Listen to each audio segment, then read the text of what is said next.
move them up into what will now be number 4, right after Ben's awards, recognitions, and celebrations, so we can get the folks out of here in a reasonable amount of time. So with that, I would entertain a motion. So moved. Support. Mike, Brian, any comments or questions? Hearing none, those in favor say aye. Aye. Any opposed? All right, so we'll move A and B up to, which is now 4, A and B. Okay, with that, I'll turn it over to Mr. Micah for awards, recognitions, and celebrations, and this has been a really, really busy week and a half. It has, and lots to celebrate. We had our senior honors presentations this past week, and just incredible to see all of our students who have been able to earn scholarships. Several $1 million worth of scholarships across a variety of different diverse schools that kids are attending next year, and it's just it really is a special time of year. I want to thank everybody who made graduation possible, all of the board members, all the parents, all the families. The kids were absolutely fantastic. You know, we have some things that we'd like to make adjustments on, but we're thankful for our graduates, and it was a great special day to recognize them. I'd also like to congratulate Ariana Clark, who's a student from our district who received a SETSEG Foundation Scholarship. She's going to go to the Michigan Association of Student Councils and Honor Society Summer Leadership Camp at Albion College. There are hundreds of kids that apply each year, and she was awarded a full scholarship to that. So that's going to be exciting, and we'll be excited to see how she uses that next year. I know that Jessica had reported out via email, but Mr. James Avery and Larry Ford were elected to a 6-year term, and James Conover was elected to a 2-year term at the GISD board. And I think Mr. Melke, you might talk a little bit about it in your end of the day comments, but we had a meeting the other day just as a plug. I know you were recognizing them as well. But we had our a great turnout for our bus inspection. We had a no red tag, I think is what that was. One loose muffler. One loose muffler. That So was that was it. So I called other districts, and we were at the top of the list. Very good. Yeah. Congratulate you and RC and Did a our great job. mechanics, and they all do such a great job. So Yeah. lots to celebrate this time of year, and we're looking forward to a good summer. That's it? Okay. With that, we will go to the SCEA. Probably got to do consent agenda. Okay, first, approve sure. it. The consent agenda, thanks for reminding me. We have the approval of our regular minutes that you have in your packet, the agenda as we've just amended it, and then resignations and retirement. So I entertain a motion for approval. So moved. Brian, Jessica, any comments or questions? Hearing none, those in favor say aye. Aye. Okay, any opposed? Now we can go on to public comments. Anybody in the audience wants to address the board, please stand and state your name. I'll remind you that this component of public comment is agenda specific, so it can address anything that's listed here on the agenda. Anybody? We'll have a second opportunity later in the meeting. All right? Okay. Superintendent report. Now we go to SCA. Oh yeah, sorry. Back.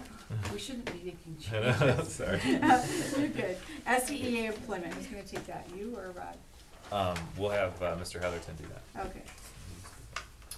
All right, so we got Mr. Bouchon here who's going to talk about some of our many great new hires in the teaching staff. You want to come on up? And You want me to do one at a time or all? do One at a time. one at a One time. at a time, all right. I get the great opportunity to introduce our new staff. Good evening, everyone. First, I would like to invite Quinn Diesler, social worker. She has her degree from U of M and Michigan State, so whether you're a Sparty or a Wolverine, you get the best of both worlds here. She was served as an intern with Angie Moore. She, I believe, has worked in all 5 elementaries this year. She did a long-term maternity sub for us. Whatever we've asked her to do, she stepped in the role as an intern, and we got to actually pay her a little bit for filling in for the maternity leave. She got to participate in our PD, where she got to play a 16-year-old in our trauma, in our Poverty simulation. Poverty simulation, sorry, drawing a total blank. So where she got to play a 16-year-old child, which she played the part very well. She's very passionate about helping and advocating for kids and all of their needs, and she believes that it is her job to make sure that somebody has a positive, all kids need someone to believe in. Quinn will have the opportunity to work at Elms and Gaines Elementary next year. So I welcome Quinn Kiesler.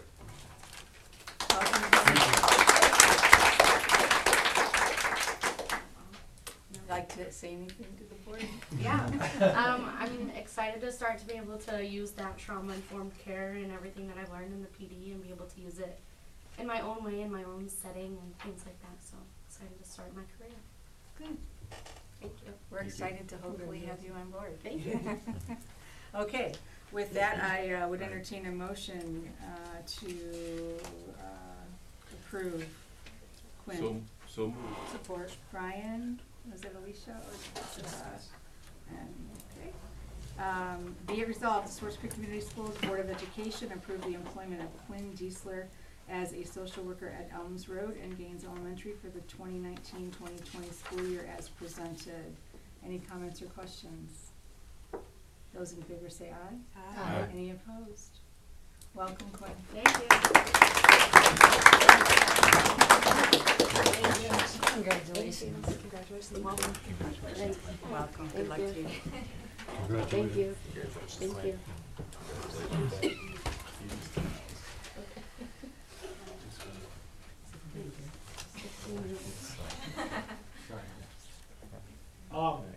Next, I'd like to invite Miss Amanda Payne. Come on up.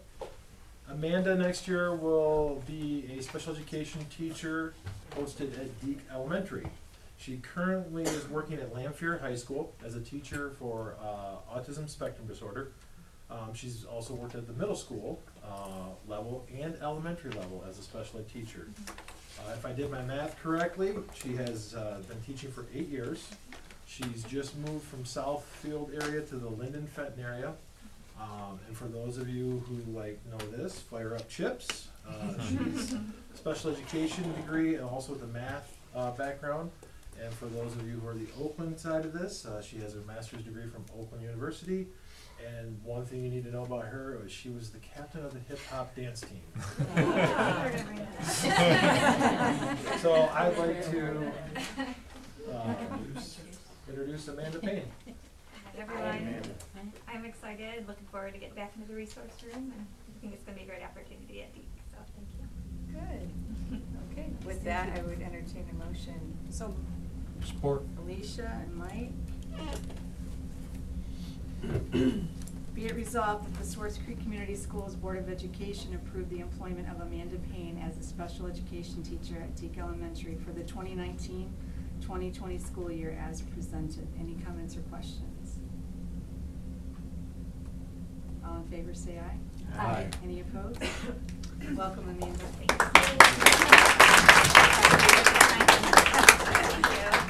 Thank you, ma'am. Thank you so much. Yes, ma'am. Congratulations. Thank you. You'll have to teach us some moves. Congratulations. Start with Mike. I want to see you. That's right. Can you put that on the agenda for one of our That's right. meetings? That's Look at right. the board report. Demonstration. The next person I'd like to introduce is Mrs. Daylin Jones. Daylin will have the opportunity to work at our middle school next year in our kind of a cross-categorical emotionally impaired classroom, so she'll be working in the middle school. Again, we have a U of M grad here with special education, English background, and also administration background. She's been in Carmen for the past 12 years. Rankin Elementary, middle school, she's been in an EI classroom. She very much talks a lot about positive relationships with students. We even got to spend 3 days with her last August in our train the trainer for the trauma informed. She was one of 5 teachers that came over from Carmen Ainsworth that shared in the train. She has a very strong background in many areas and district focus. And my interesting comment was that there's another Mr. Heatherton was not very happy to see her leave. So just On that note, so I'd like to introduce Ms. Dalen Jones. Hi, it's nice to meet everybody. I'm really excited to be here with the Swartz Creek family. Look forward to this opportunity. I also can't wait to bring forward the trauma-informed care within the classroom and work collaboratively with staff and families and do everything we can to make a difference. Thank you. With that, I'll entertain a motion. Support. Jessica? Okay. Be it resolved that the Swartz Creek Community Schools Board of Education approve the employment of Daylin Jones as a special education teacher at the middle school for the 2019-2020 school year as presented. Any comments or questions? Can I ask you, did you actually train here? Let's say I you trained did. ours. I That's came in well, the that's a summer. huge asset to us. So thank you. Thank you. Anybody else? All in favor say aye. Aye. Any opposed? All right, welcome, Daylin. Nice to meet you. Thank you. Nice to meet you. Congratulations. Thank you. Thank you. Welcome, good luck. Thank you. Congratulations, ma'am.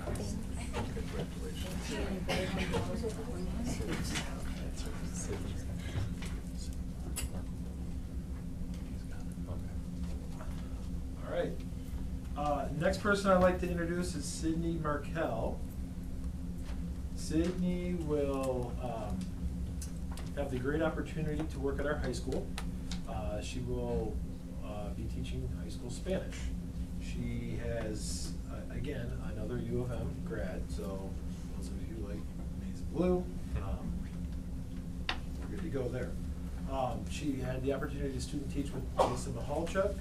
She has a strong background in Spanish and math. And for those of you who don't know, again, we have another dance instructor, along with a black belt in karate, so just be careful. At this point, I'd like to introduce Sydney Markel. Sydney, sorry. Very good. Hi everyone, I had such a wonderful experience here with Lisa during my student teaching, and I'm really looking forward to all the learning opportunities I'll be able to do here with everyone, so thanks for having me. Thank you. With that, I will entertain a motion. So moved. Brian and Mike. Be it resolved that the Swartz Creek Community Schools Board of Education approve the employment of Sydney Markel as a Spanish teacher at the high school for the 2019-2020 school year as presented. Any comments or questions? Hearing none, those in favor say aye. Aye. Any opposed? Welcome.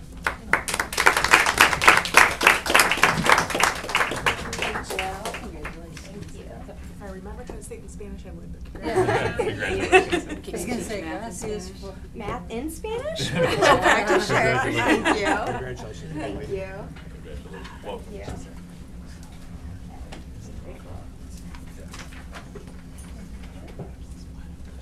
you. Okay.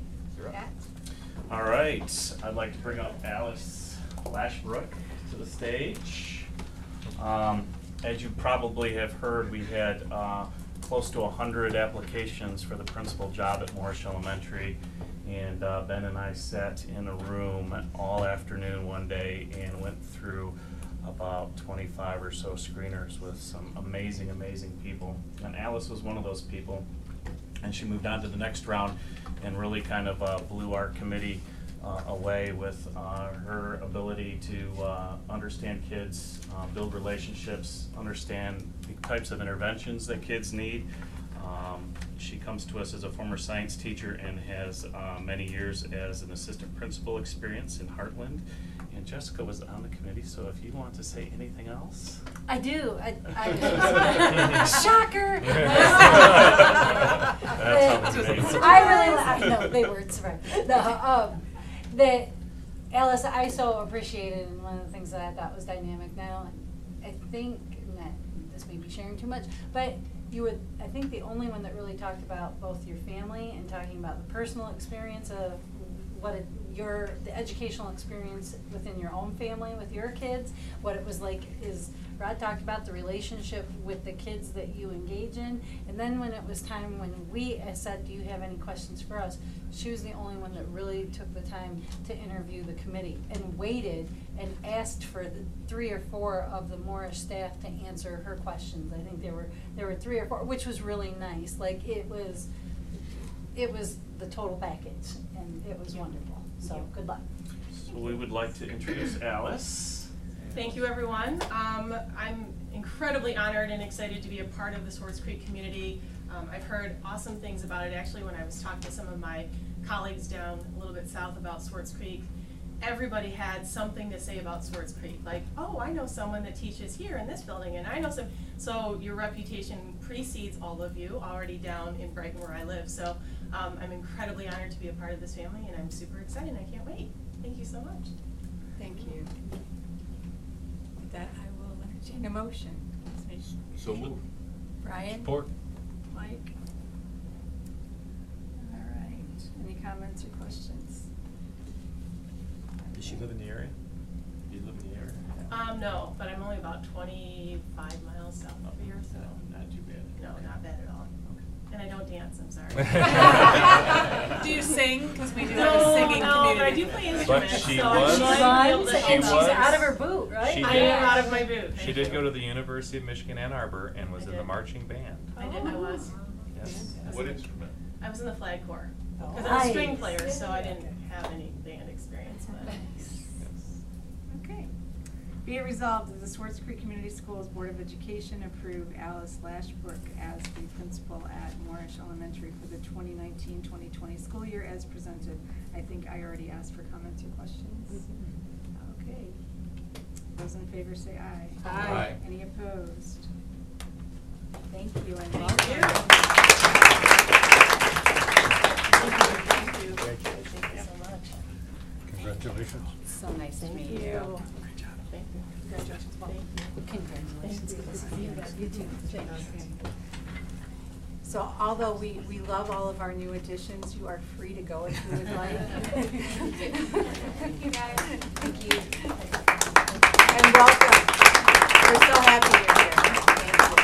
Thank Did we sign contracts with contracts? How long is the employment contract? you. All right, we will go back to. Part of collective bargaining. It's part of the yeah. Yeah.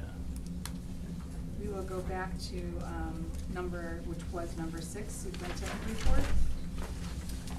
Okay, so a couple things to update you on. One of them I will be updating you on when I do a legislative update here in a moment.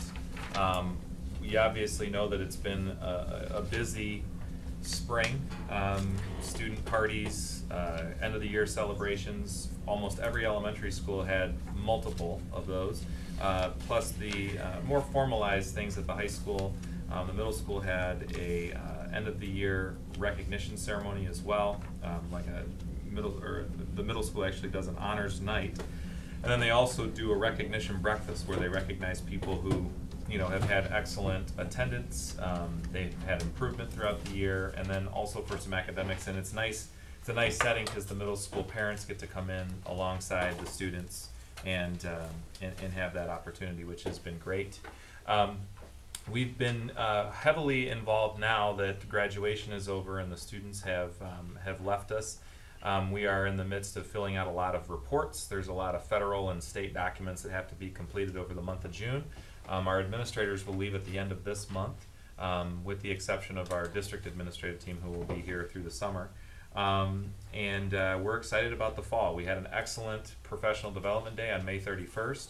We ran our staff through a simulation for poverty, which may come up in one of the subcommittee reports, but we had an excellent just engagement with the staff, had an end of the year celebration. We recognized many of our retirees. We recognized our people who are achieving different milestones. We have teachers who have achieved 5, 10, 20, 25, 30-year milestones, and it gave us a chance to recognize them as well. So it was a nice way to celebrate with the group and kind of celebrate the work that we've done this year. It's been a very good year, but we have a lot of work to do moving into the fall. So a lot of work on literacy, really improving our K-2 literacy scores, and getting our kids ready for 3rd grade reading. We've also spent some time talking about our focus on purpose with our instructional framework. And so we've been training staff, working with our MTSS teams. And so there's been a lot of work over the last month and just kind of wrapping up the year. And now we're kind of trying to close things out before the building principals leave us at the end of the month. So hoping for a good summer. Lots of stuff. Thank you very much.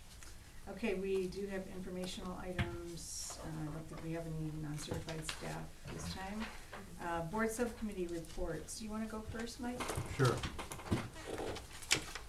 Finance Committee met Monday. We received and discussed the cash and investment summary and consent agenda payment of bills reports, and you should have a copy of both in your packet. The check register for May has been reviewed and following noted. General fund had 163 checks in amount of $506,115. Payroll fund 29 checks, $3,242,232. Building and site 1 check for $889.23. Cafeteria fund 4 checks, $10,656. Internal activity fund 72 checks, $80,052. Bond project 1 check, $61,216. Currently, there are no bids out. On May 22nd, the bond project bids for Deke, Helms, Moorish, and Gaines public address system were open, and the lowest bid was from Sound Planning in the amount of $68,491. Approval of that bid is recommended tonight. We received the 2019-20 budget information draft from Chris. Her and her staff are working on the new budget under the assumption that we will have a 45 student loss in enrollment and a $200 increase in state funding. We will receive the proposed budget at the June 26th meeting. There were no public comments. Accounting Assistant Cindy Garfield has resigned, and Jen Richards from Little Dragons is our new accounting assistant, and welcome aboard, Jen. Our next meeting will be July 15th. There's a mistake on the report. At 3 p.m. We adjourned at 4:01 p.m. Okay. Any questions for Mike? Thanks, Mike. Appreciate it as always. Brian, do you want to do policy, or how are you guys going to do building and site? I know you were going to. We're going to double team. Okay, great. So you want to do policy? Yeah, policy was real simple. It was, the report on it is very simple. We started looking at the policies, and we got down to, from 0-100 down to 2414. And this is the second read. We've reviewed and discussed these policies up through that 2414. I would suggest everybody really review hard. We've got this as the second read. The next time we put these before us, we're going to vote on it. So if anybody has any questions, I'm sure Mr. Micah's phone is available if you have any questions on these policies. And that was it on policy. Building site, we met Monday also. We had 4 meetings that day. I think 5 for you. Mm-hmm. We had the custodial contract update. There's a continuing discussion with the details of DM Burr. That's an ongoing discussion. Hopefully we'll have some resolution soon. The annual state bus inspections, Chuck just brought us to light on that. RC mentioned that we were almost 100%. We had that one faulty yellow tag on a muffler, I believe it was. So, and that's incredible. We've had just excellent inspection results in the past several years with the mechanics and the supervision and the people that are over there taking care of these buses. It's just amazing that that these buses get such high ratings every single time. Number 4, the Elms baseball field. There's a fence there. I think we just need an inspection to be completed. The monthly fire extinguisher inspection program. We've got scanning technology now, which is going to save us an incredible amount of time. Probably at least 90% of our time will be saved through this scanning technology, where they can actually archive everything instantly. And I'm not sure if they had their own special device to scan it, or if they use a cell phone app, but they can go around and scan the fire extinguishers, and it actually records all the data information, and it puts them into a data bank, so we can retrieve that anytime. The Gator possibility, that word possibility is strong because it's not gonna happen right now, but into the future, we discussed it, that it'd be nice to have one for our football field at least, and maybe even snow plowing, sidewalks and what have you. Grounds, lawn mowing, there was a discussion about the, possibly using one of our groundsmen to mow the football field and the soccer field. But that's still in debate. That's a management decision that will play out. The PAC driveway, we've had drivers going off the driveway at the service drive to the west side of the high school on that PAC driveway. And it's been causing, with all this rain, we've had some real bad ruts. We're looking at putting boulders in place to kind of stop that from happening. And Chuck brought up a great idea. We probably should talk to inspectors or somebody that's familiar with the easement there to find out our liability if we do put boulders in place. You know, just kind of get a okay through them. So that would hopefully curb or boulder or whatever you want to call it, the people from creating those ruts and driving and having their fun, I guess. Gaines Area Lions Club property options, we were looking at this again. They're actually using, there's a pavilion built, and it's actually on Swartz Creek property. We're looking, there's several options, and it's still in discussion, but we're looking to possibly and maybe even hopefully break off that section on a land split and sell them the portion where their building sits, their facility sits, and we would retain the rest of that property. I think it's a 7-acre parcel, and we had an overview of what it looks like here. Other than that, Mike, Chuck, you were there. Any? I think you covered it all. Okay. And that's any questions? Yeah, I think you covered it all except the AEDs. I think we discussed something about AEDs. Right. Yeah, that wasn't on our agenda. Go ahead. Okay, no, that's all right. Just that they're gonna try to get AEDs, they're all the same. Yep. Get a quote on them, and they're gonna have somebody strategically put them in areas to save us maybe some money, so we don't have a redundancy of AEDs all over the place. Instead of having two at this end, two at that end, we'll have somebody professionally come in and tell them what we need them. And hopefully they'll be all the same brand. We're gonna spend the money, so everybody on staff will be able to use them safely and efficiently for the students and staff members in school. Yep. Is there a map located in the buildings to tell where they are? Yes. So that somebody other than staff can use them if they need to? Yes, yep. Okay. And there's a consulting company that we're using that's gonna come in and recommend, Okay. you know, the best place for Great. them. Yep. Do we do any student training on that? It's a good question. I don't know. I'll have to get back to you on that. I would use the Grand Blanc example where the students could have assisted. Unfortunately, that did not turn out well, but without that training. Sure. I don't know how they would know, but you've got a lot of, that would be a lot of people to do, but Yeah, that's great. something to consider. We do have a, what's called a MERT team, medical emergency response team in every building. So there's usually at the bigger buildings 5 to 10 people who are all trained in various first aid, you know, how to operate those. But I'm not sure about the students. That's a good question. You know, when it comes to students, and maybe Chuck, since you worked the medic division, they're pretty self-explanatory. Yeah, It is nice to have the training, because if somebody did not have the training, it's a little bit scary to go through and operate the unit itself, but the instructions are usually there, very big and bold, and they kind of walk you through it. But the training is very vital, though. Pick one kid from each class, you know, that's old enough to do it, and maybe that'd be a good little thing for them. Yeah. You know what I mean? Yeah, but Pre-medic Brian's right, yeah, they have a little, looks like a poster board about RIP tab A, place tab A on chest. It's more But, for but, the- but when you're nervous, you can Yeah, fall apart. exactly. Yeah, I was mean, gonna you say, know, it's more for the, yeah. just that. But I like the idea of maybe having preparedness. some mature Yes. kids being able to use them. One kid in each classroom would probably love to say, hey, I'd like to learn how to do that. And Sure. we can obviously get some volunteers to train them Yes. when it gets to that point. Yeah. I think it's a great Or idea. the co-op kids that aren't otherwise in class, if something goes down. Yeah. Mhm. Just Yeah, I thought we were. expand your Yeah, yeah. Off the subject of this morning, I saw a food bus in South Carolina, and they're like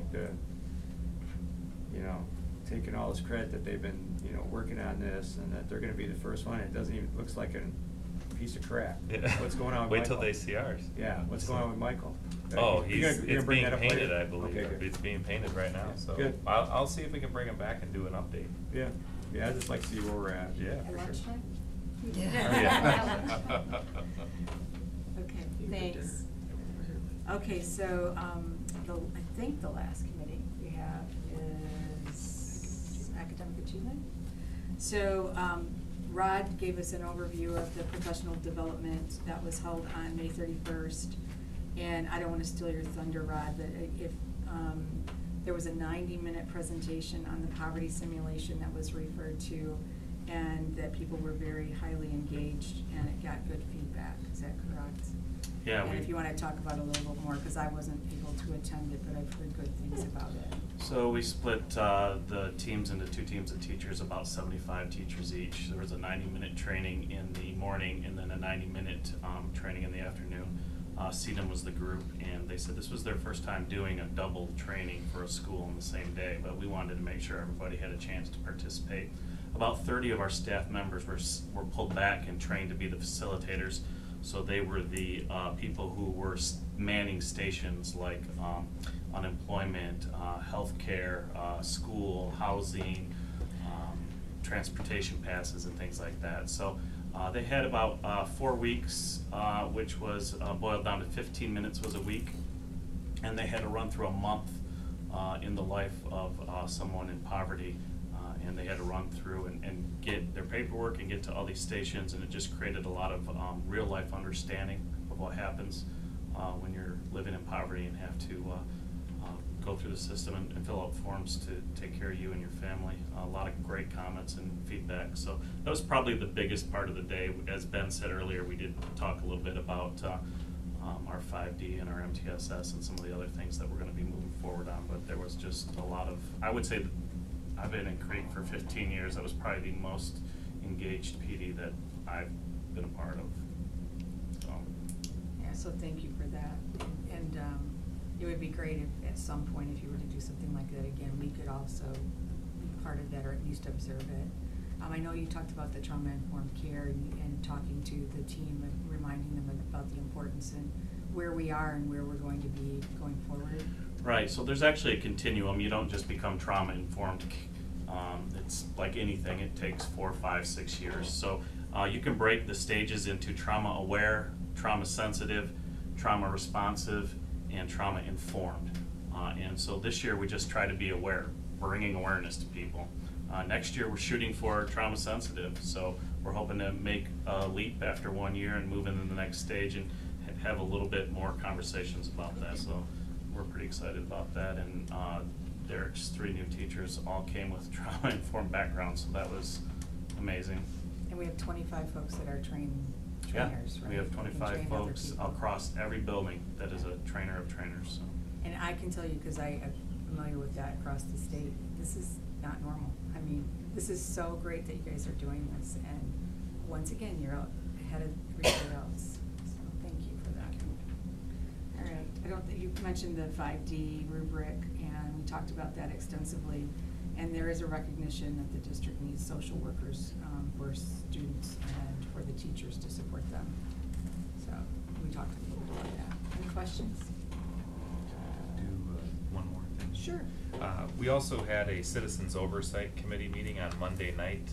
We met to discuss, it's not an official board committee, but it is a committee of citizens. It talks about, we talk about the bond and the progress. We did review a couple of the preliminary drawings for the elementary schools, which are going to be bid out over the next month.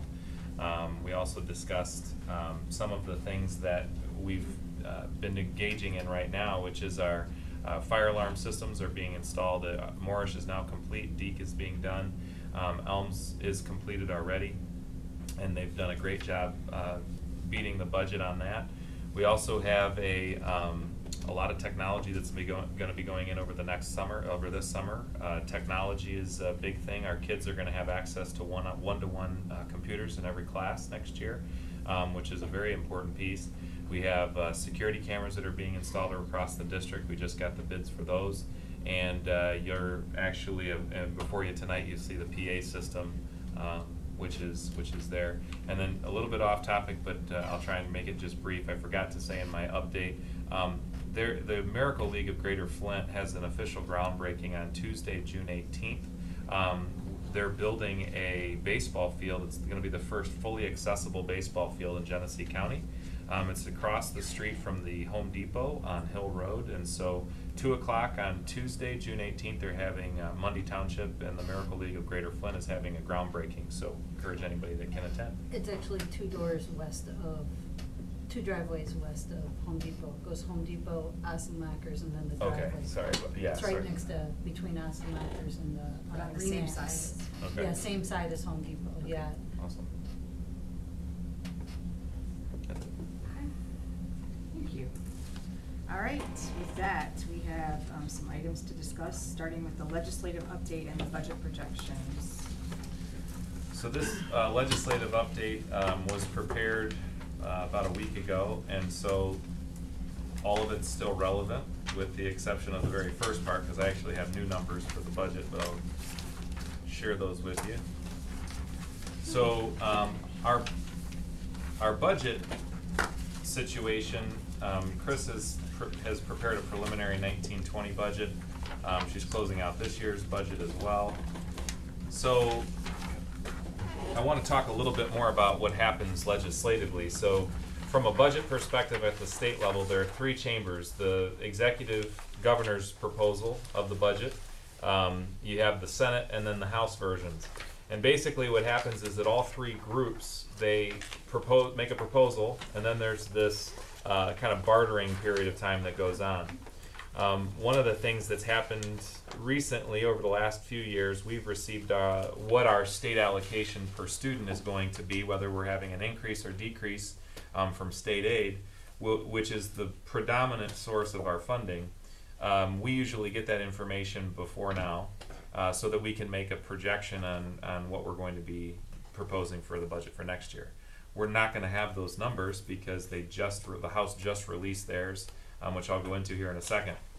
The point of that is we have to make assumptions. So as Mr. Ahern said earlier, we are budgeting, projecting a 200 per student increase and a 45 student loss. We look at a variety of metrics to make those assumptions. And so we can talk more about that next week when we get a budget update and actually approve the budget for next year. So more to come at our next board meeting for that. But as it pertains to the state, the governor introduced a very, very innovative budget. And it was done at a time where it was before a lot of the information came out on revenue for the state budget. Her proposal, which would have included about $1.2 million to our district, was an increase of about $333 a student. So obviously well north of what we're anticipating.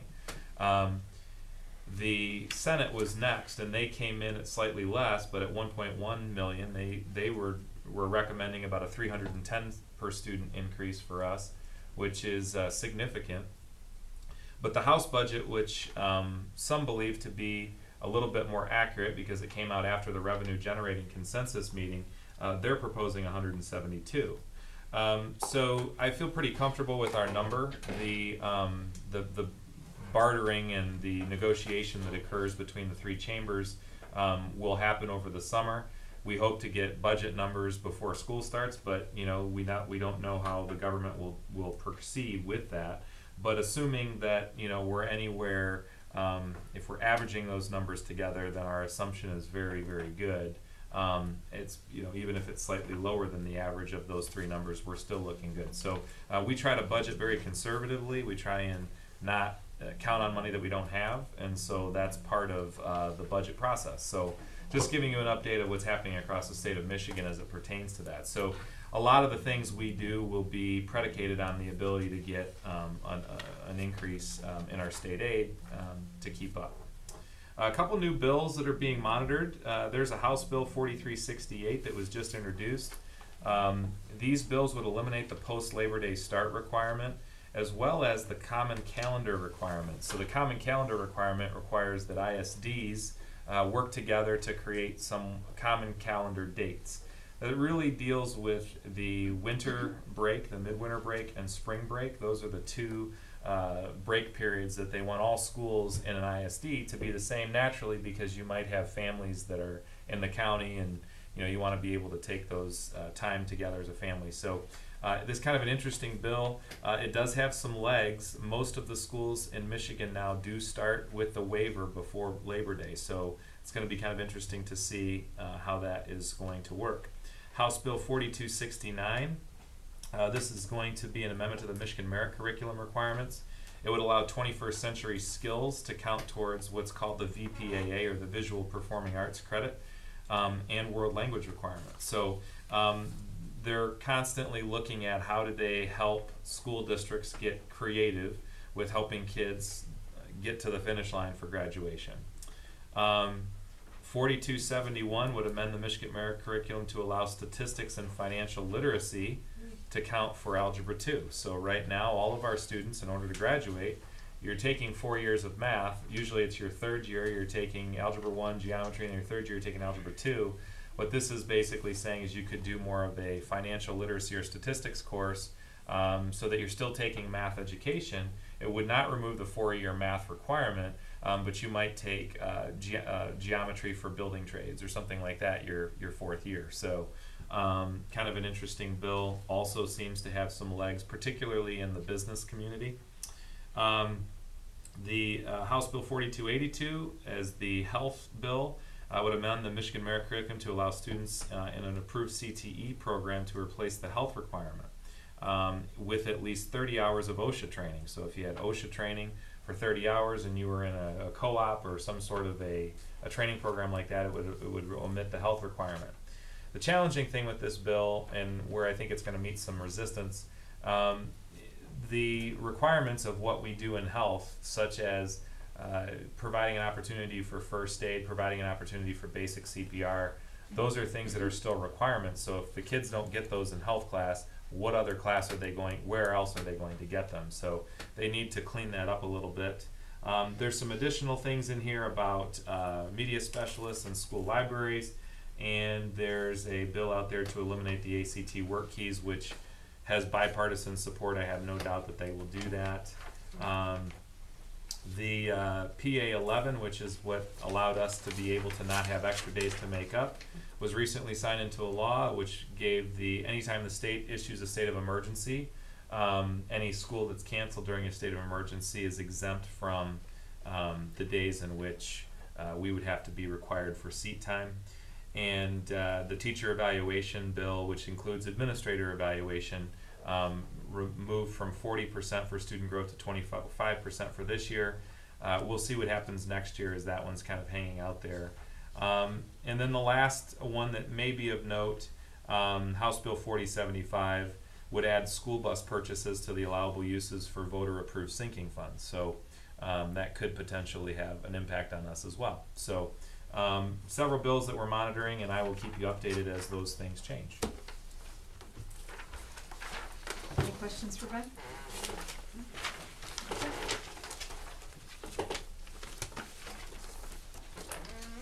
Now on to the discussion of our very interesting book, Study Coddling of the American Mind. So, this one I think will be a little bit shorter, depending on how much each of you want to contribute to the discussion.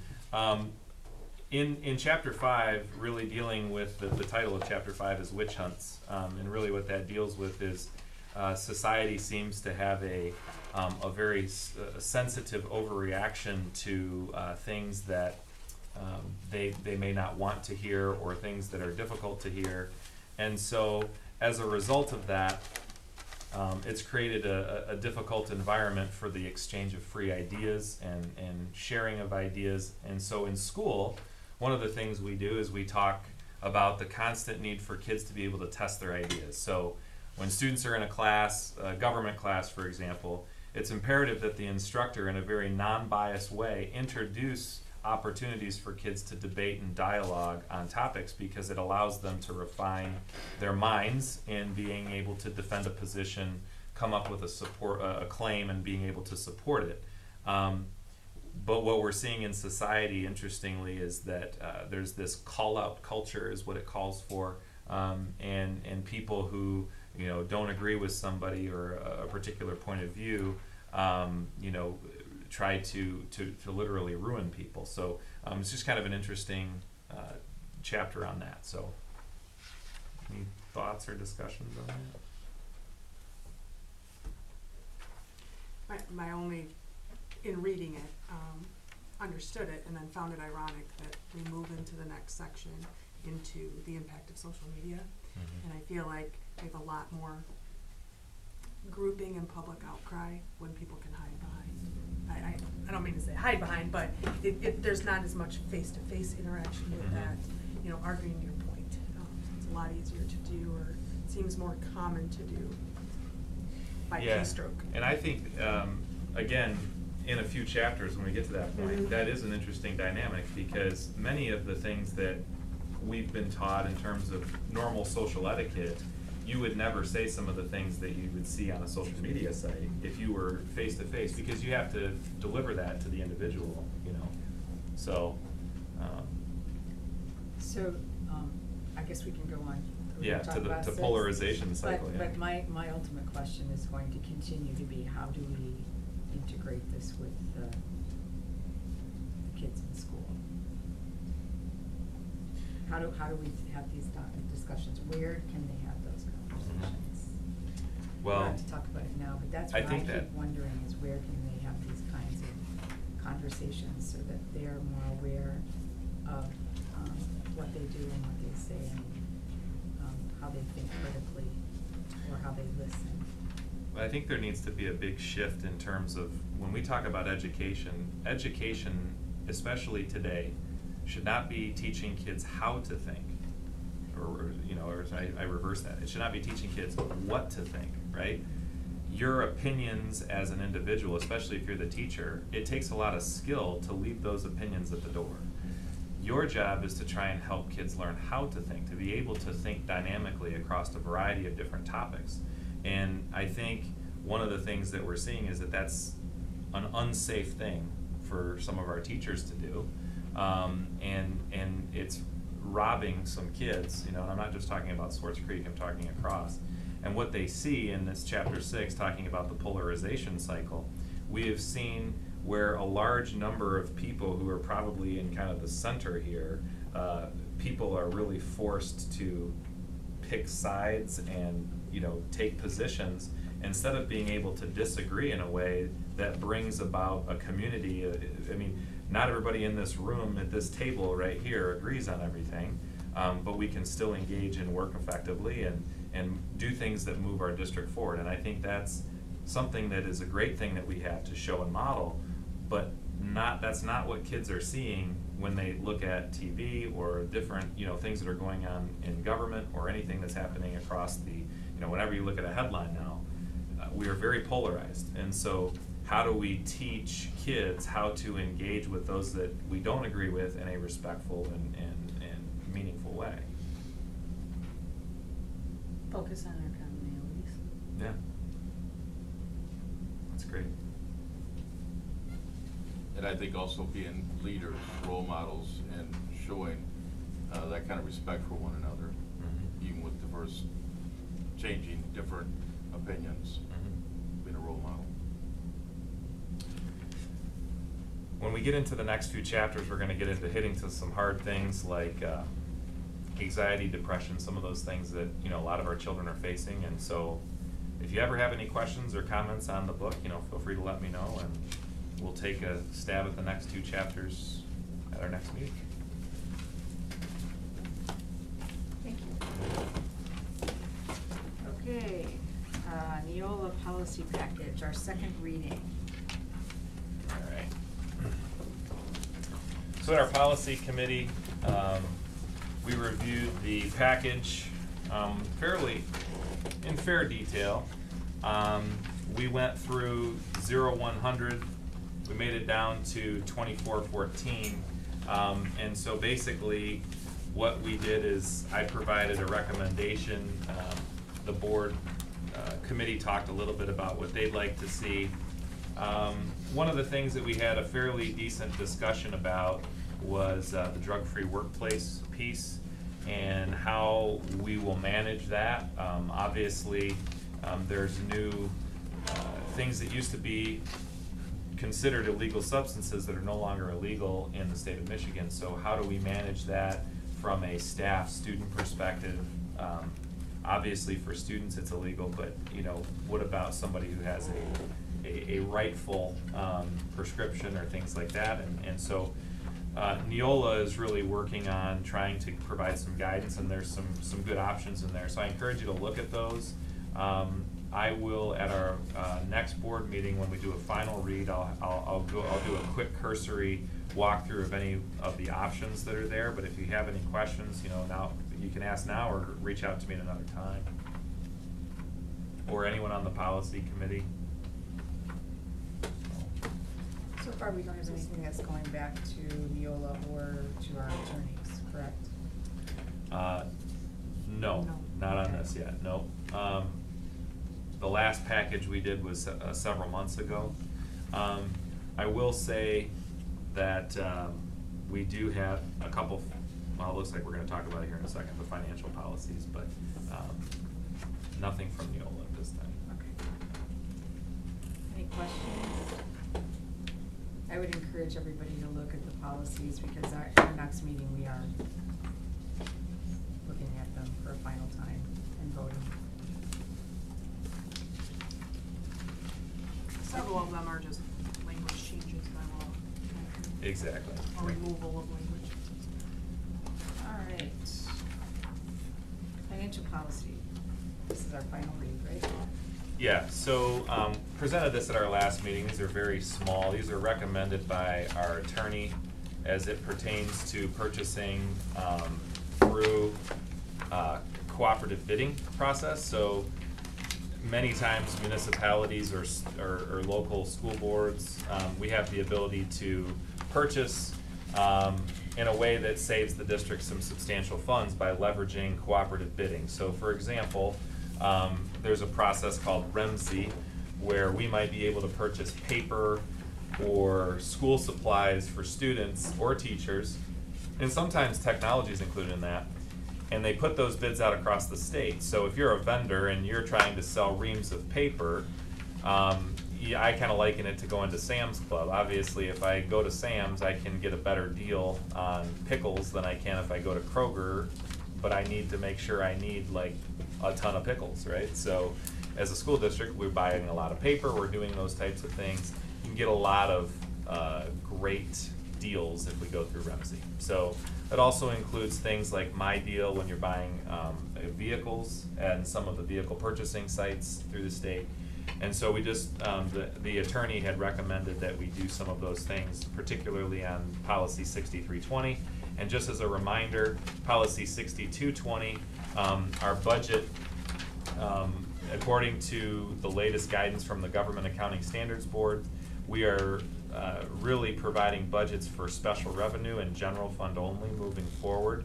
We'll have a capital projects fund and some of those other things, but athletics, food service, actually athletics, child development, and those have come into the general fund. So that's just a change from our accountants and their recommendation on that. So very, very minor changes, but things that we want to have approved before we go into our audit. I did send you an email. Anyone that is welcome to come. We have a pre-engagement meeting with our audit firm coming up. I believe it's on the 18th, is that right? 17th. The 17th. So next week. So anyone that's interested can attend. We've got the meeting, we'll post the meeting, and but that'll be our pre-engagement with our audit firm. The meeting should last about an hour and a half, I would guess. Okay. Yep. Any questions? Ben? Okay.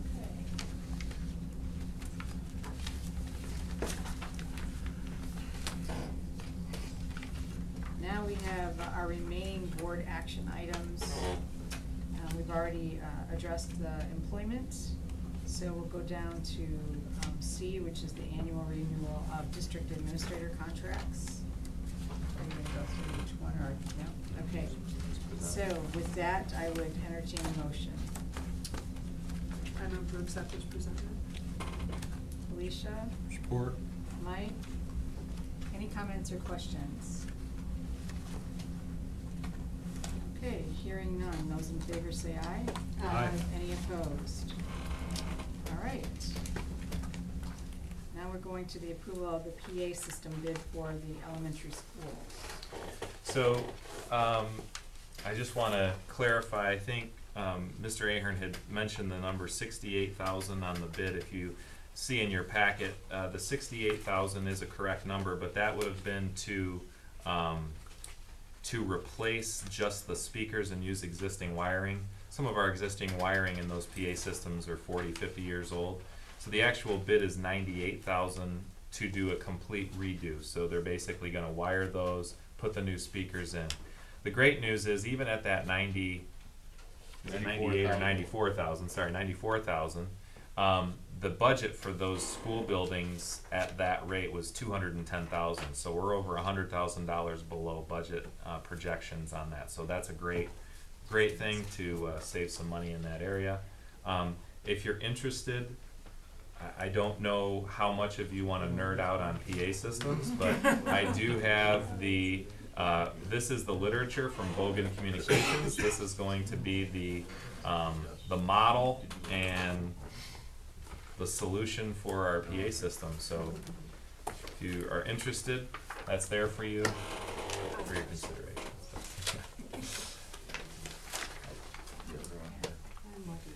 So with that, I would entertain a motion. So moved. Support. Mike, Jessica.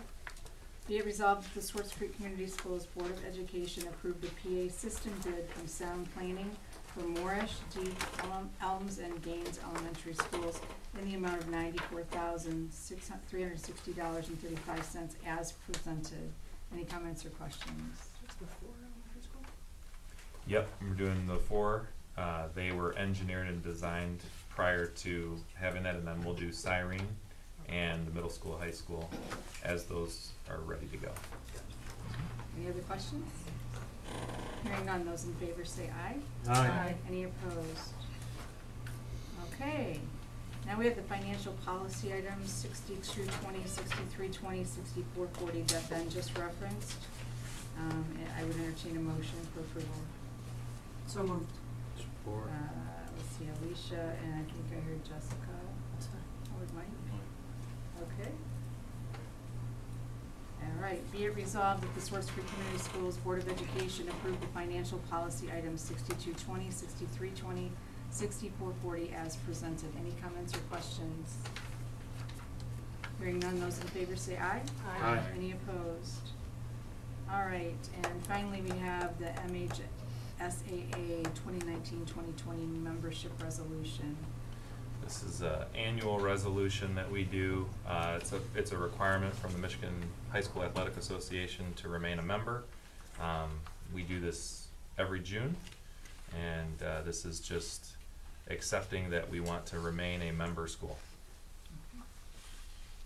With that, I would entertain a motion for approval. So move. Brian? Support. Mike? Be it resolved that the Swartz Creek Community Schools Board of Education approve the MHSAA 2019-2020 member resolution as presented. Any comments or questions? Hearing none, those in favor say aye. Aye. Any opposed? All right. That brings us to comments from the public. Anybody who'd like to address the board, please stand and state your name, and if you could come forward, that would be great, because I can't see everybody that's over there. Yeah, can you put it kind of close to, so it might, yeah, Mike. Actually, if you can put it right in the middle. Okay. Right, Mike? Is that better? Okay, thanks. In here, right here? Yeah, that's great. Hi. Hi, I'm Jacob Winter, 6243 London Road. I'm going to be a senior next year. And I'm also going to be the senior field commander of the Swartz Creek High School Dragon Marching Band. So I thought it would be appropriate for me to get up here and speak against the pulling of Mr. Michaelo from the high school band program. I've been with Mr. Michaelo in conjunction with Mrs. Murdoch for the past 6 years of my musical education at Swartz Creek, and I was really looking forward to a 7th. And I'm sure that everybody else in my grade would agree. And because I'm the field commander next year, I thought it would be appropriate that I speak on behalf of the whole band. You know, I can describe Mr. Michaelo in a lot of ways. His character, determination, his understanding. But I think what I want to focus on is his passion. He is perhaps the most passionate man that I've ever met about anything. And for him, it's music. And he's put in countless hours. I mean, countless hours. And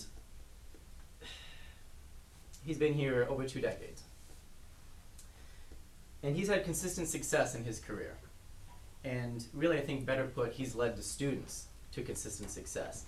In his 20-some years here, almost every single one, the marching band has gotten 1s at festival, and the wind ensemble, which he leads alone, has gotten 1s at festival. And he had 2 years left in his retirement. Now, I think it is a terrible, terrible thing to remove someone from their passion when they had 2 years left, especially when they've had nothing but success. The high school without him will no longer be getting that earnest instruction that he brought every day. And I have no doubt that he would excel at the elementaries, which is where he's currently assigned. But I think that we'd all agree that somebody is most successful in their true passion. You may also know that he got his hip replaced recently, and he has yet another one to be replaced, and his mother also passed away. Now, there's a lot of Facebook talk about this, as there usually is, and I came across this one comment that I wanted to share from a parent because I think it really captures the concern that the band has. So we are moving expert teachers out of the grade levels they're passionate about teaching, where they've made an important and lasting impact. This is how we thank them for their years of dedication. I think that speaks for itself. Also, a friend of mine gave Mr. Michaelo a gift after graduation when we came back to the school. It was a bucket of some candy for him.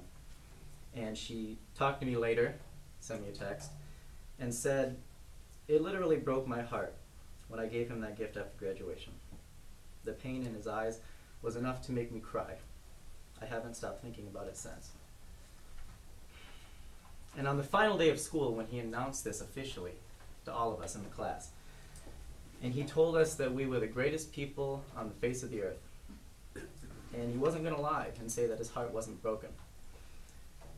Well, it breaks my own heart in a way that has never been broken before. But we, as a band, are thankful that you can reverse this, and you can change this. And you can keep Mr. Michaelo where he belongs for his final 2 years here at Creek. Thank you. Thank you. Thanks, Jacob.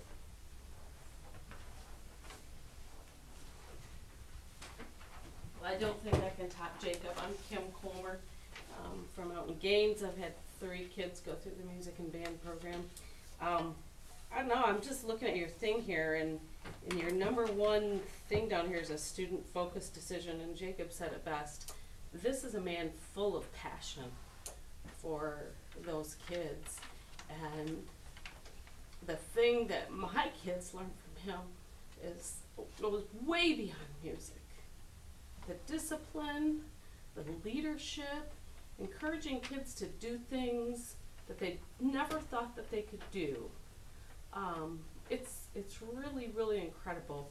And as a taxpayer and as a parent of alumni, I'm a little embarrassed for our district that we would do this to somebody in their 28th year. With his history of 1s and continued excellence in that program, people aren't coming to Creek to play football, okay? I mean, people's school of choice their kids to different districts for a variety of things.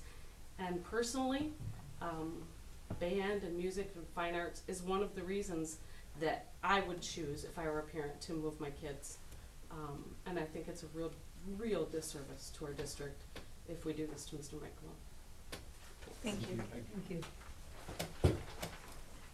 And I'm not gonna speak as wonderfully as what Jacob did also.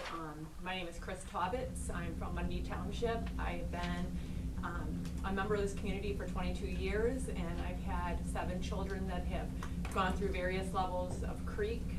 We will soon be having our 7th child enter into the music program. So of my 7 children, every single one of them have come into the music program. 3 of them have gone on through the high school marching band program.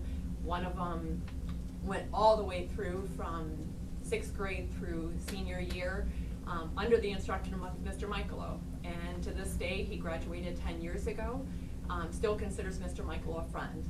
Mr. Michaelo comes to different concerts. He is part of Mr. Luke's Kick and Back band. He is the kid in the band. He calls it the old guy band. And Mr. Michaelo has continued to support him 10 years after graduation. My son Brady is a upcoming sophomore in the marching band, and I have a 7th grader and a soon-to-be 6th grader that will be coming in, both with hopes of going through and continuing on with the marching band. And for the many years, I'm gonna say, you know, trying to do the math in my head, 16 years that I've known Mr. Michaelo, while I have no doubt he will do fine in the elementary, I can say I don't see him with warm fuzzies with the elementary school level children. I see him very passionate about kids when he can start having that conversation with them, when they start getting that 8th, 9th grade, and they really have some input. I really see his passion come out in those kids, and it shows with my son, who's still musical 10 years after high school graduation. So my personal input is I think it's a terrible disservice to take somebody with 28 years of service to our community and move him to something that he's not passionate in. Thank you. Thank you. Anyone else?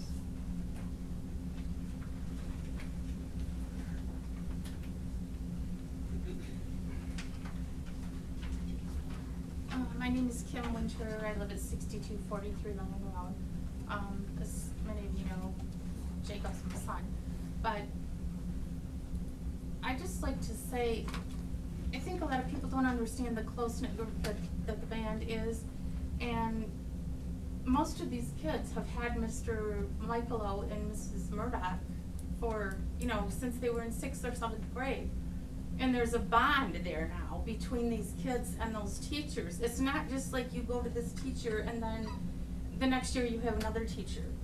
I just asking you to consider that bond between the kids and, you know, and their instructors, since they've had them for several years.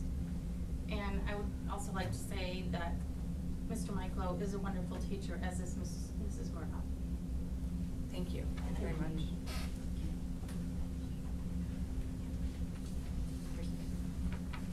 I'll fill the card out after, but my name's Derek Holmes and I live in Mundy Township as well. My daughter's an incoming freshman. She had Mr. Michaelo for 6th and 7th grade. You see Mr. Michaelo around town, he sees a kid, he's passionate about him inside and outside of school. Mr. Michaelo did something with my daughter that I didn't know was possible from a teaching standpoint.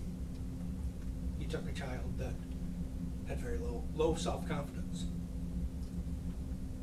She became first chair in 6th grade band, 7th grade band, kept moving on through that, and you've seen him grow her confidence in herself. Took somebody that was a little sheltered and inside her own bubble to break out and become friends with more students, and not afraid to talk to faculty. When you put a young child in front of a faculty member, a lot of them clam up because as adults, we're intimidating to a lot of kids. Not by the way we talk or the way we act, but they're just afraid. She wasn't afraid in that classroom with Mr. Michaelo. And it's no disservice to Mrs. Murdoch, because Mrs. Murdoch is a fine teacher. But when those kids left 7th grade band and knew that Mr. Michaelo was not going to be there with 8th and they were getting Mrs. Murdoch, you heard all the kids going, "Oh, when I'm going to high school, I'll be back." And that got stripped from them this year. And I understand teachers move, but when you take somebody that is passionate about a certain core subject I don't care if it's a math teacher that you move and you make that teacher teach social studies. What's that teacher gonna be more proficient in? Are they gonna be proficient in social studies, or their core education was math? So I think we're doing a disservice to the students and the faculty member that's getting moved. And it's not just Mr. Michael. I've heard some other faculty members that are getting moved to subjects that aren't their core subjects. But as all of us have, we have to have one thing in our lives right now. We have to have a job. So they're gonna do it, they're not gonna complain. But you guys were elected to be our voice. And I appreciate you guys letting us be heard. Thank you very much.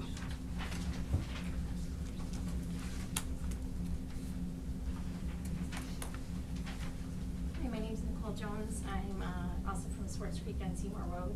Get my card pulled up here for you. I really can't speak as well as other people who have spoken tonight. I just want to say it's difficult for me to speak because this is such an emotional thing to hear. It's like a punch in the gut to know that Mr. Michael is going to be moved and not be there to teach my daughter her senior year. Just again, a very shy student who doesn't speak to others. And after, from 6th grade on, we've been trying to talk her into doing a solo, and she finally did a solo this year at district solo ensemble. And the first person standing there when she came out of the door and got her scores was Mr. Michael. And the first thing he said to her is, "You want to go to state?" And so here we have a student who is so shy and barely talks to people, standing up in front of people at state doing a solo thanks to her band teacher. Just the things that he's done outside of the classroom, the number of hours that he's dedicated to these kids is just, I mean, unbelievable. I'd hate to have his job, but the amount of work that he's done with these students is just unbelievable. And I do think that, you know, we have to put our team where they're going to be most successful, and moving him to elementary does not make our team most successful. Thank you. Thank you.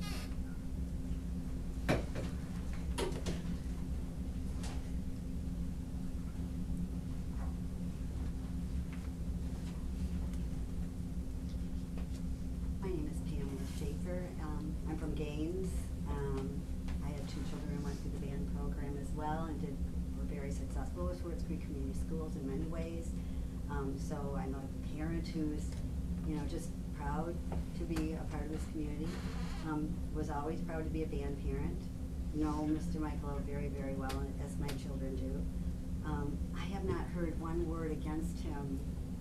You know, in this process, it's like everyone is saying, "I don't understand. We don't understand. It doesn't make sense." So we're wondering, I mean, I know this is a rhetorical question because you probably can't answer it here and now, but, you know, what is behind this decision? What is it? What is the reasoning? Because it doesn't make sense. Because if you want somebody in an elementary position, certainly he knows music, but his experience is with the high school. Vast amounts of experience with the high school, success with the high school. You would want somebody who has elementary background and elementary interest and passion to fill in a position that has to do with emphasis on the elementary schools. So that doesn't make sense. And then ethically it doesn't make sense because he has proven himself and been dedicated, and again, a lot of experiences that he has done should be worthy of gratitude rather than what seems like a punishment, even though he loves music, and as others have said, he would be successful with anything musically, but it's probably not where he belongs. But someone else probably belongs in that position. So that would just be a sensible way to go, is to find somebody else to fill that wonderful position in the elementary school. And so educationally, it doesn't seem appropriate either. So, I mean, the reasoning is what is not understandable here in anybody's mindset. It doesn't make sense to anyone. So that's just something I just think needs to be addressed. I think that people who have made the decision need to explain it, because I think parents and students deserve that, to understand, and Mr. Michael deserves to understand that. Financially, I don't think it makes sense either, because he's still gonna be here, so he'll be here as long as he needs to be here. You know, he's dedicated to this community, so. And I just wanna say everything that everybody else has said, true. everybody would agree with all of those things that were said tonight, so thank you for listening. Thank you. Anyone else? Hello. My name is Alec Holliba, and I'm gonna be the sophomore drum major coming in this year for the Swartz Creek High School Marching Band. And I would just like to say that Mr. Michaelo is the best teacher that has ever taught the band. I mean, he knows how to reach out to kids and just, you know, make them care more about it, you know. And I mean, I'm part of the football team too. I just came from the weight room, and my passion is band, and I just came from the field. You know, I just got this field commander position, and I would love to see Mr. Michaelo improve me and show me where I went wrong. And I'm very emotional about this, as you can see, but I would just like you to consider that. And I mean, he is such a great teacher, and I'm sure I would do so great if he could teach me just the last 2 years, and I would appreciate if you consider that. Thank you. Thank you very much. Anyone else?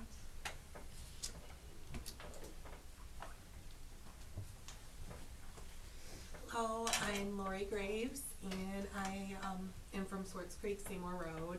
My children have come up through, I have 2 high schoolers now. I'm actually a Swartz Creek grad myself.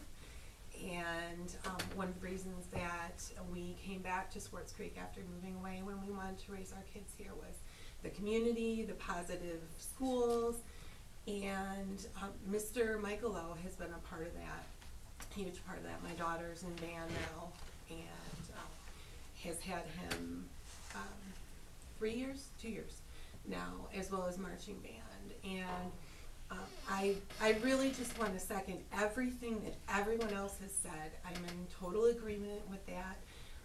He is the band program at Swartz Creek, basically, in many, many ways, and has been for years. I also want to address some of the issues that we're beginning to catch wind of here in the community about other teachers being moved outside their areas of passion as well. I'm just very concerned about that. I'm concerned about, so high school teacher being moved to elementary like we talked about. We have lower elementary teachers getting moved to upper L moved to lower L. And many of these things, to my knowledge, have occurred without prior conversations with these teachers. So it's very troubling to me that an administration or a board would make these types of decisions without the input of the people who are truly affected. That's the teachers, and that's also the kids, obviously. So, you know, when you work somewhere for a number of years, you create a family where you work, and we know that Mr. Michaelo is family at the high school, and we also know that these teachers who are being moved to different positions and to different buildings, they're starting from scratch, building their family. They're starting from scratch, building their classroom libraries. So I guess one of the main questions that I have is why? I think a lot of people in the community really, really would like to have some answers. What is the motivation behind these changes? Thank you. Thank you. Thank you. Anyone else? I want to thank all of you for being here tonight, and the young gentlemen that were here, thank you very much. Okay.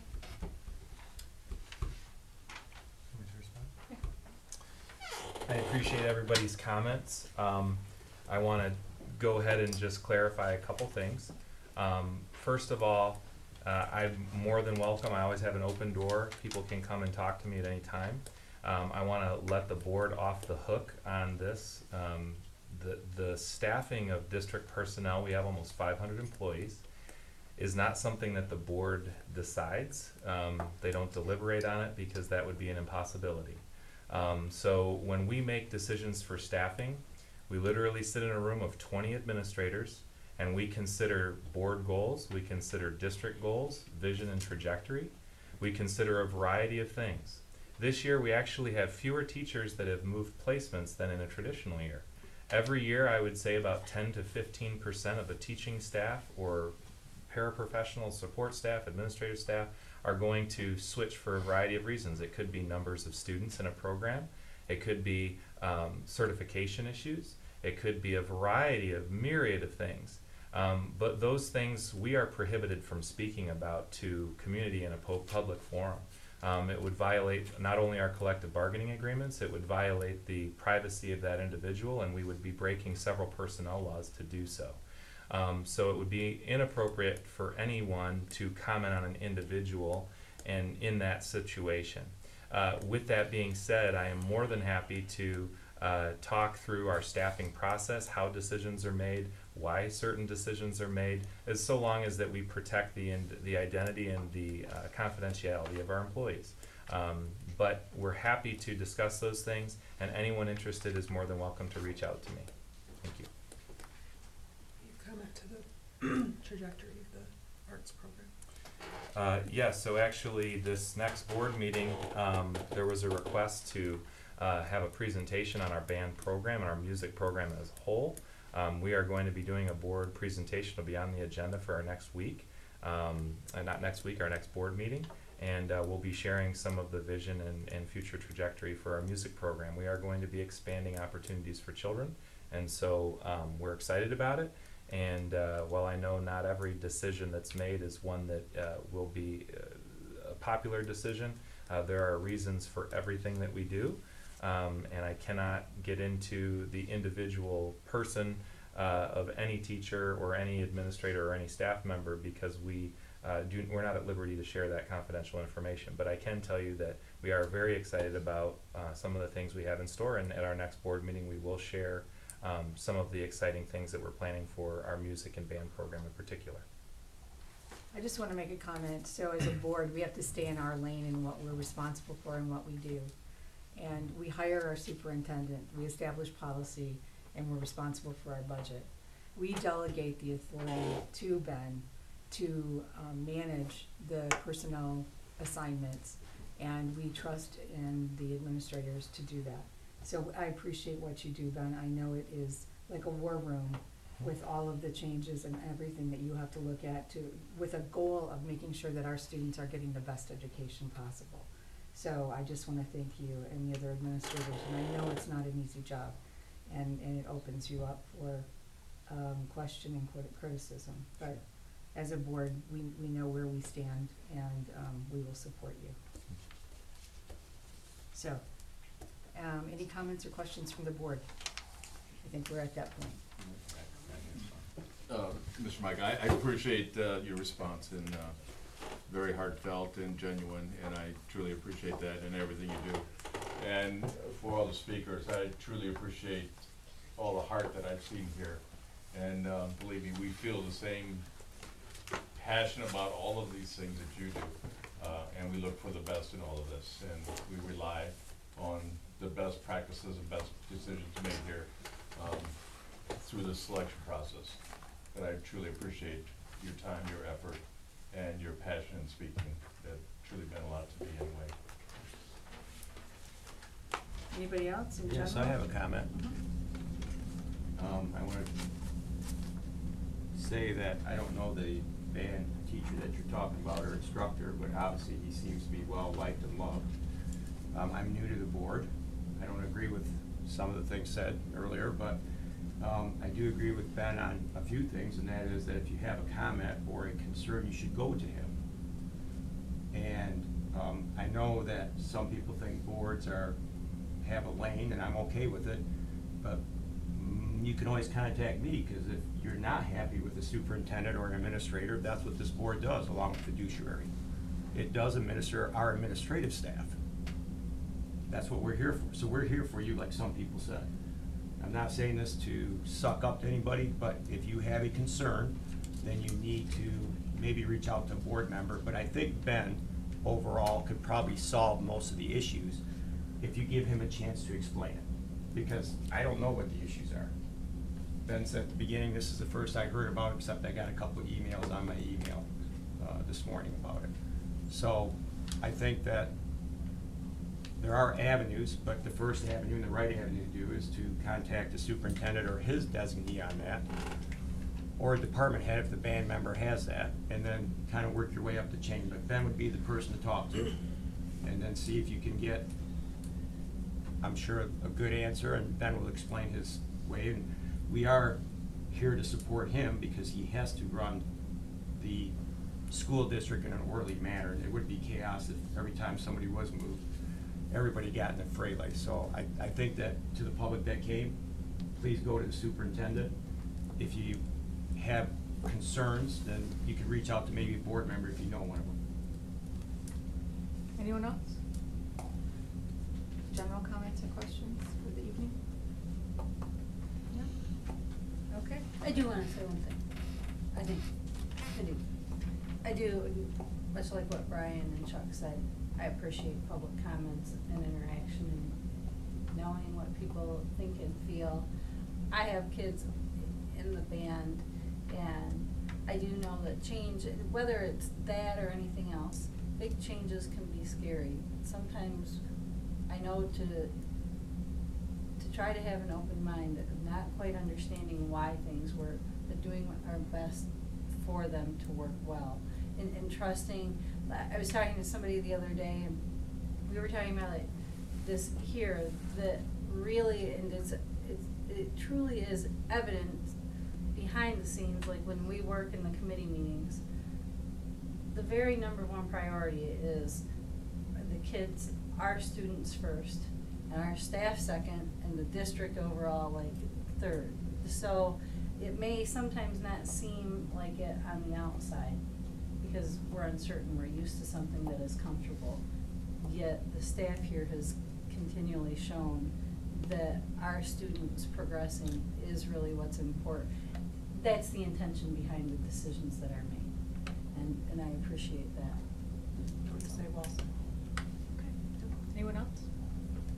I want to congratulate Ariana Clark for her scholarship, RC and his team for the bus inspections, and then our wonderful list of folks who have joined us on the team: Quinn, Amanda, Daylin, Sydney, and Alice, and we look forward to working with them. So with that, we will adjourn.